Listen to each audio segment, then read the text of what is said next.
Hey there, I was sent this pot and I wanted to share my review on how it's going so far. So it's one of those Dutch oven style pots and it's the smaller one. And we're a family of 4 now as I've had children get married and move out. So I'm learning to cook a little smaller. And so I do a lot of sourdough baking, a lot of oven baking and things like that. So I put it through the ringer and I am very, very pleased so far. So of course it's heavy duty, and it is coated. And I've cooked steak in it. I did a pot pie.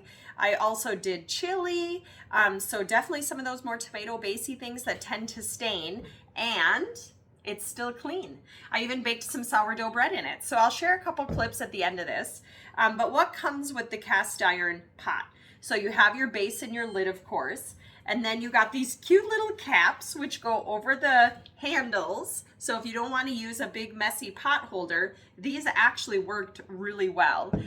It did come with a trivet. So this you can put on your countertop to save your countertop, your tabletop, by using this as a hot pad. And then it also came with, you know, some cast iron Dutch oven recipes and then a little cleaning pad. So just in case you do get some stains, you know, you can use that. But so far mine has been washing out just fine. Hope if you're looking for a cast iron pot to add to your kitchen cooking that you might check this one out. So far it's been amazing.